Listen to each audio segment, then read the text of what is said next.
Well, thank you all for coming today to discuss this important amicus brief that I filed along with 44 other members of Congress and all 25 members of the Republican Texas delegation. And we did so in support of our governor and our state elected leaders, as well as our fellow Texans back home. Not only is this president and secretary failing to provide for a common defense and willfully disregarding the laws of the land, they are obstructing our state's effort to protect our citizens and defend our border. Our state leaders have taken a number of measures to defend our border and our citizens over the years since this administration's open border policies and lawlessness and chaos have ensued at our southern border. Operation Lone Star, marshaling our law enforcement from across the state and our National Guard, the deployment of razor wire fencing and buoy barriers, the construction of a state border wall, and now the issue, central legal issue, is that which is involved in Senate Bill 4, which makes it illegal to cross into Texas, makes it a state crime to do so, and people who do perpetrate that crime are subject to apprehension, detention, and or deportation. Now, the Department of Justice is suing the state of Texas on the legal basis that immigration is a sole responsibility of the federal government. However, Texas is making a very different argument on the constitutional basis that A, the federal government has failed to protect, as it says in the Constitution, each and every state from an invasion. That's Article 4, Section 4. And B, that this actual invasion is happening in Texas and is causing imminent danger and putting our citizens at risk. The Constitution is clear and unequivocal. If a state has actually been invaded or there is imminent danger such that will not permit delay, to use the words of the Constitution, every state has the inherent and sovereign right of self-defense. Two things that are important for people here in Washington to understand about Texans, and I think my fellow Texans will back me up on this. Two very important things. One, Texans will not play passive victim to a failed federal government. And secondly, Texans will not ask permission from a derelict commander-in-chief or a Secretary of Homeland Security who refuses to enforce the law in order for us to defend our border and protect our people.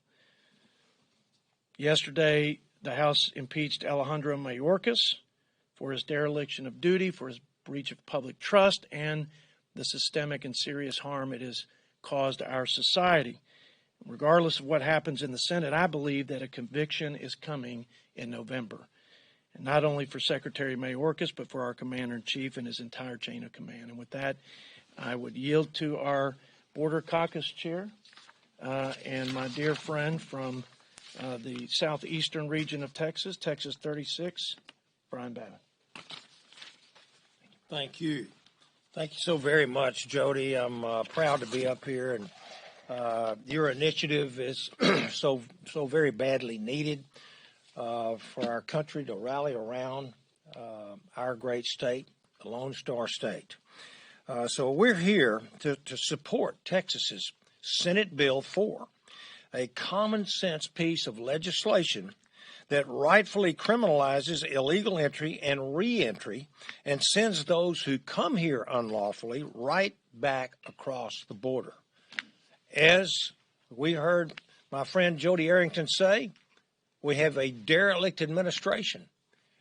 Texas has to protect ourselves and our citizens. Let's be clear, when states like Texas joined the Union, they did not give away their right to self-defense. The federal government merely took on that responsibility until this administration took the reins. Thankfully, however, our founders had enough foresight to ensure that the Constitution explicitly guarantees states the right to defend themselves from an invasion. an especially critical guarantee in the wake of a federal government refusing to fulfill its obligation to do so. Since creating the border crisis by purposefully dismantling Donald Trump's policies that were working to keep our borders secure and our nation safe, Joe Biden has utterly abandoned our states to their own devices. We're being invaded without question, and this negligent administration left a massive void. Fortunately, Texas has stepped in to fill that gap. Clearly, our elderly president with a poor memory, his border czar who is MIA, and his newly impeached Homeland Security Secretary do not care if our southern border exists, or since they have done absolutely everything in their power to leave it wide open and ensure its erasure. But Texas, the Lone Star State, I'm proud to be from Texas's 36th district. It cares about the preservation of our nation, and it will not stand idly by and watch while America simply vanishes. The actions that the Lone Star State has taken to secure the southern border are absolutely just and vital to protect Texans, Americans, and American sovereignty. I support this amicus brief without any hesitation whatsoever, just as I will continue to support the great state of Texas. Thank you very much. We'll now turn the podium over to our friend, former Navy SEAL, chairman of the Drug Cartel Task Force, representing Texas too, Dan Crenshaw. Thank you, Jody. Thank you, Jody, for putting this together. And thank you to our governor for taking action. This is something we've been talking about for a long time. Our governor is a careful man. He is a lawyer, and he put a lot of thought into this. And this isn't an issue of politics. This is an issue of sovereignty. This is an issue of what's fair to legal migrants who do it the right way. This is an issue of safety with respect to the drug cartels that control the entirety of the southern border. If anybody's to say that they have operational control of the border, they'd be lying, unless they're the drug cartels. They do have operational control, and they make tens of billions a year from charging people across that border and bringing people to that border. That's what this is about. This isn't about politics. This is about Texas having to do the job of the federal government, and I think having the legal right to do so. You know, Texans are being taxed twice.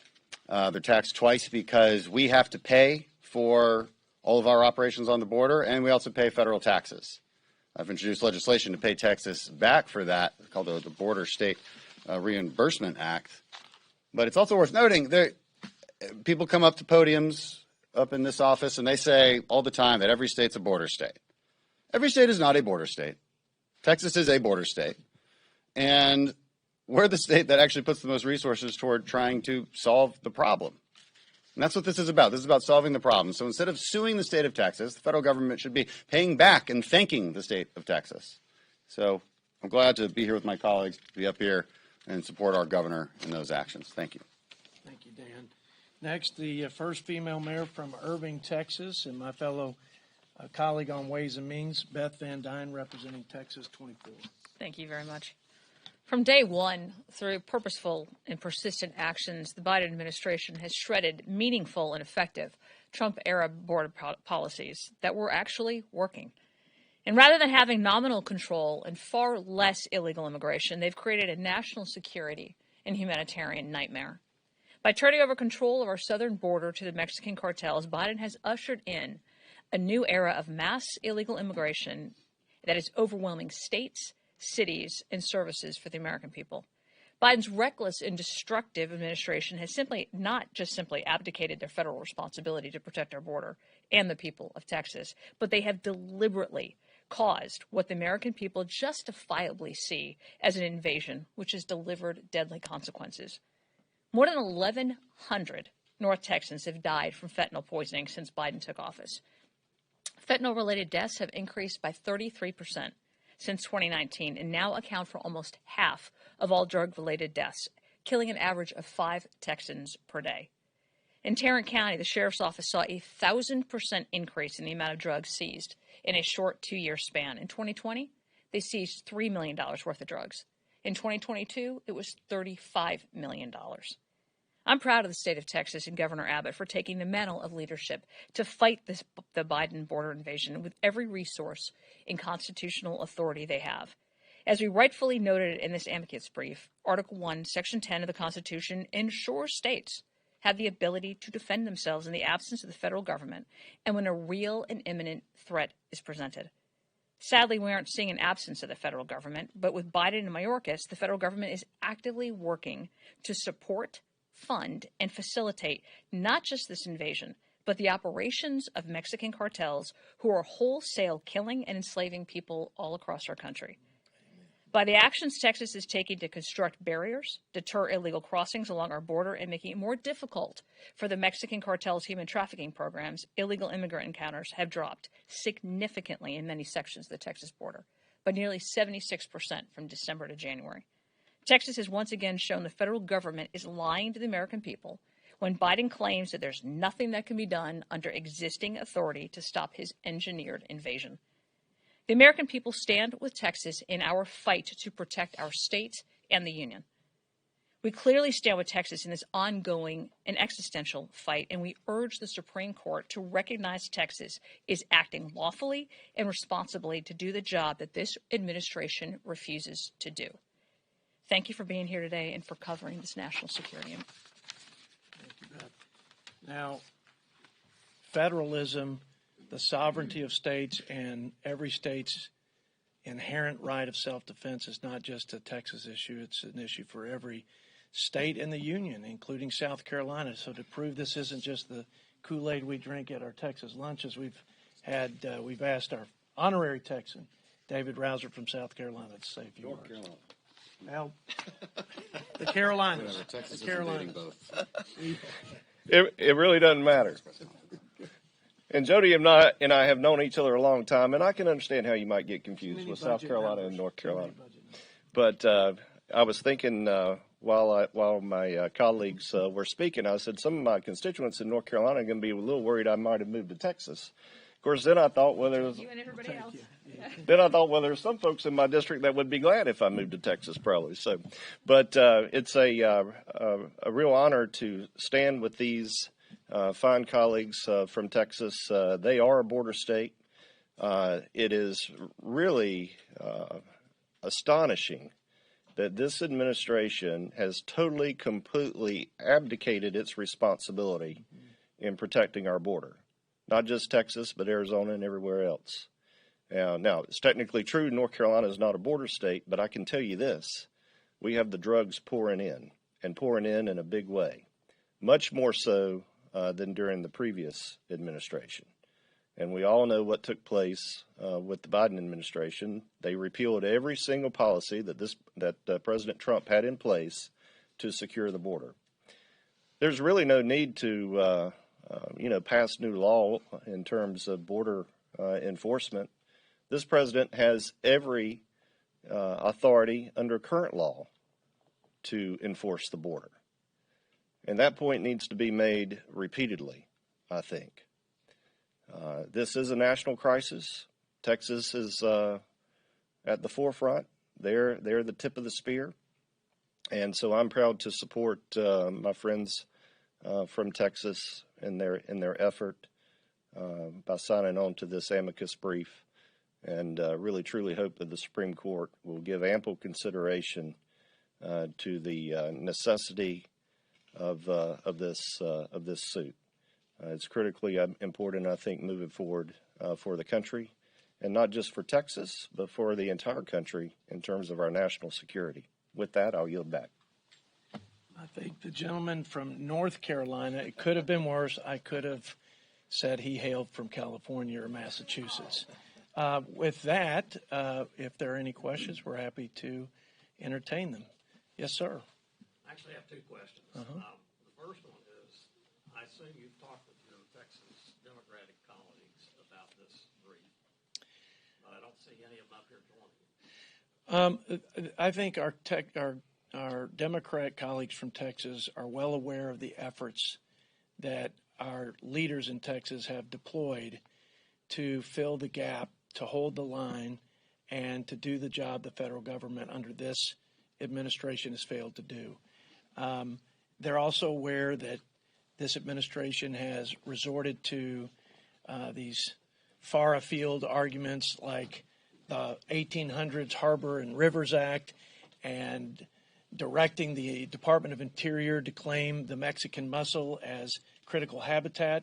I mean, it's obvious the extent and the extremes that this administration will go, not only to not do their job, but to prevent Texas from doing the job for them in protecting their citizens. So I can't explain or I won't give the excuse why Democrats are up here. I'll let you ask them.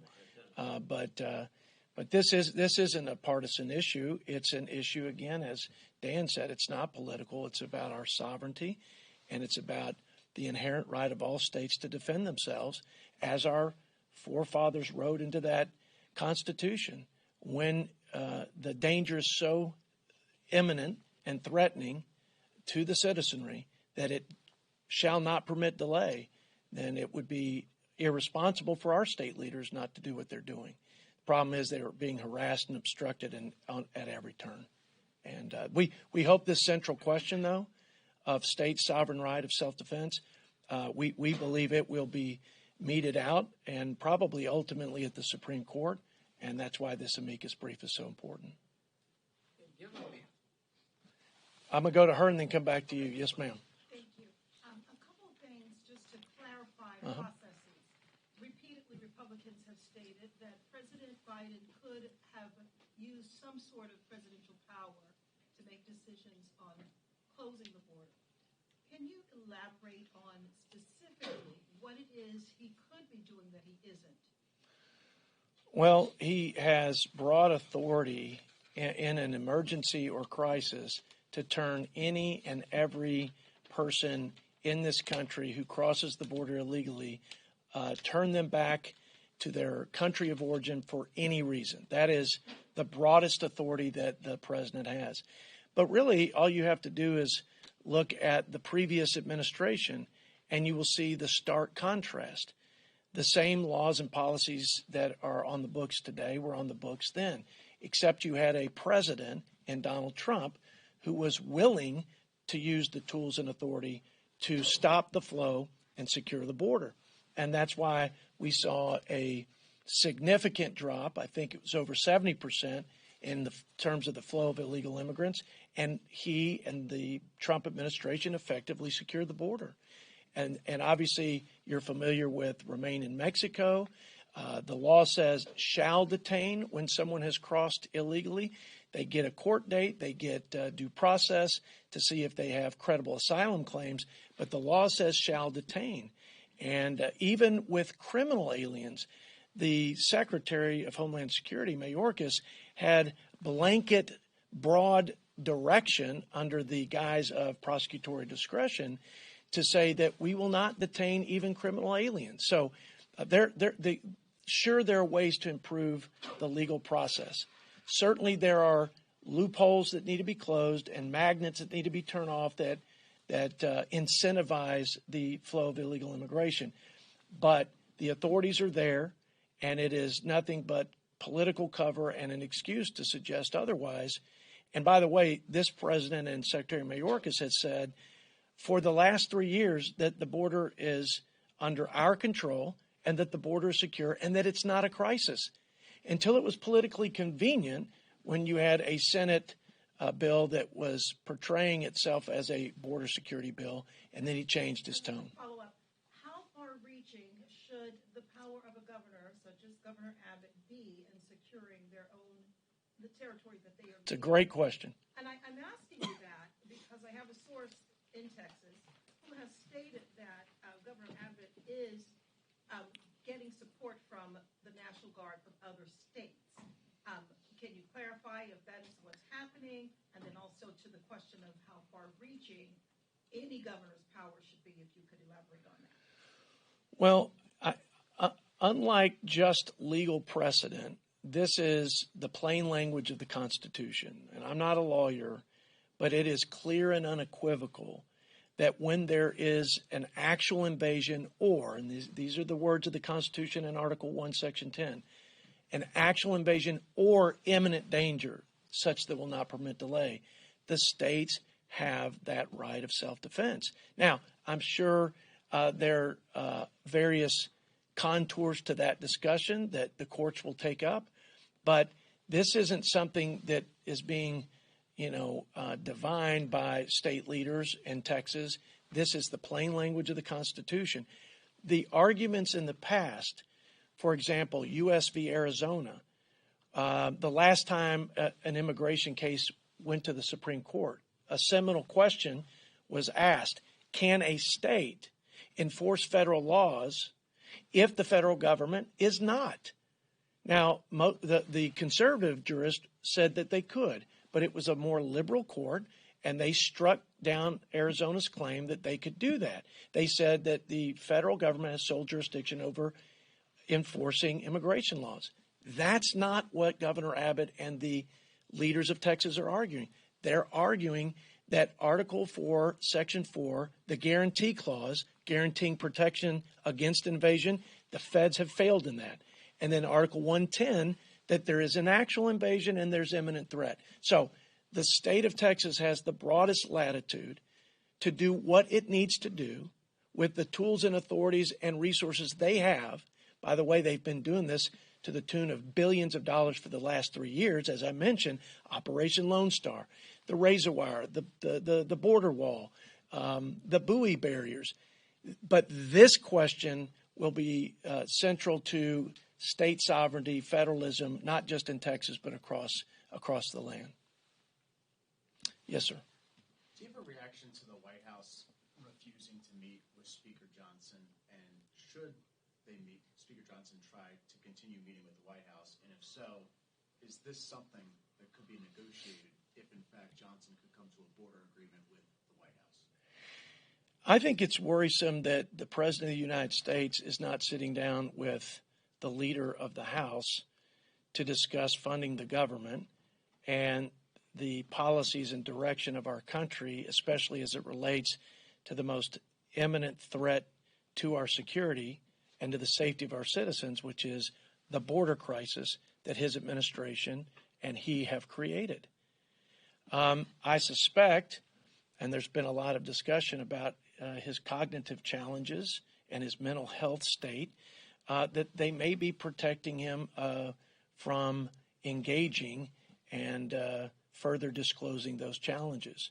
But that's just what I surmise because of what I read. But it's a problem when the issues of this significance arise: funding the government, making sure we make good on our commitment in the Fiscal Responsibility Act to rein in spending, and then to secure the border and work out those policy issues.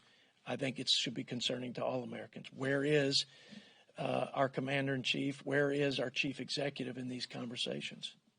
Except we know where his DOJ is. It's suing, it's harassing, and it's obstructing the state of Texas, picking up the slack for a federal government that has abandoned them in their time of need. Well, thank you all for coming. Yes, sir, I told you I'd get back to you. I apologize. What if, I know you don't like hypotheticals, what if the Supreme Court rejects the Texas petition? What's going to happen to Texas? I'd say what's going to happen to the United States, what's going to happen to the central principle of federalism. I think it's important, and I often remind the students at the local high schools and junior highs throughout my district that the sovereign states created the federal government, not the other way around. This was the social compact, the United States Constitution. And this social compact made provision for such a circumstance that we find ourselves. And we talk about the brilliance of our founding fathers and the divine guidance to form the more perfect union. Well, this was something that was well anticipated. Maybe it was because they were skeptical and wary of a central government that might fail for reasons other than logistics to come to the aid of a state. But this was a way that states could remind the feds that the states came first, and that the priority of the citizens of every state will be preeminent in a circumstance where there is an imminent danger and an invasion. So I can't imagine what happens to the country if we lose any more of the sovereign state rights that the forefathers, our founding fathers, enshrined in the Constitution, especially over one so important. This isn't a debate about the Commerce Clause. This is an issue of the safety and security of the citizens of Texas and every state. When we have, as Mr. Rouser says, a federal government that's abdicated its first and most important responsibility. Yeah. Thank you, guys. You know why I screwed that up? Because I had you and Jeff Duncan. Oh, you did. On the and they put out the same.